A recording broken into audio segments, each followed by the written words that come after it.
Pernah nggak sih kamu kepikiran apa yang terjadi di dalam tubuh kita sewaktu kita melakukan kegiatan sehari-hari?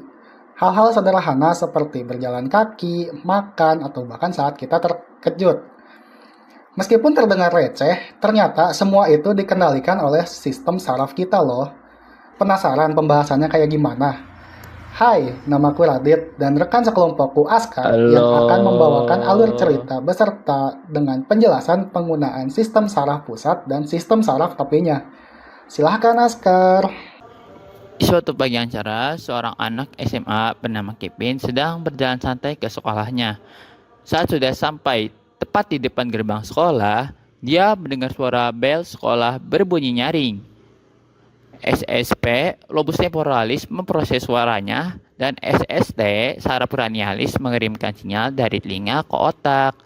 Tanda kalau dirinya telat sampai ke sekolah. Sampai di kelas, Kepi segera duduk di bangkunya, muatkan alat tulis, dan segera menulis catatan dengan cepat agar tidak ketinggalan pelajaran.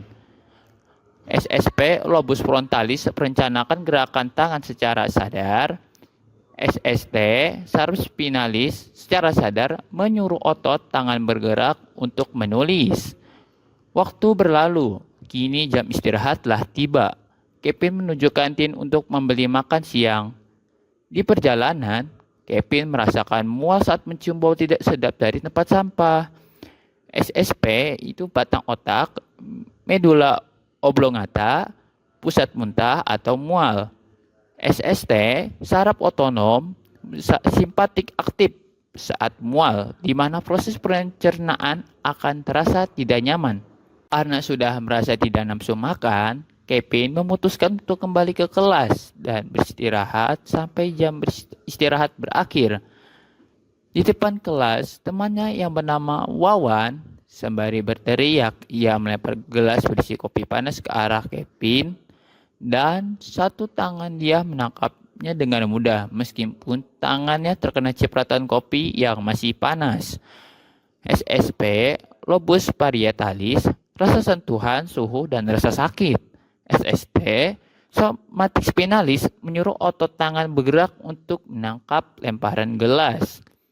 Menahan rasa sakit, Kevin melanjutkan kelasnya dengan melakukan presentasi kelompok dan maju sendirian. Meskipun terlihat tenang dan berjalan lancar aslinya, Kevin mengatur dalam-dalam saat gugup selama melakukan presentasi. SSP batang otak, pons, mengatur ritme pernapasan. SST saraf otonom, simpatik karena gugup atau stres. Bel pulang sekolah akhirnya berbunyi. Kevin bergegas pulang ke rumah dan segera rebahan di kasurnya yang empuk. Sesaat sebelum tertidur, ia teringat jadwal ulangan minggu depan.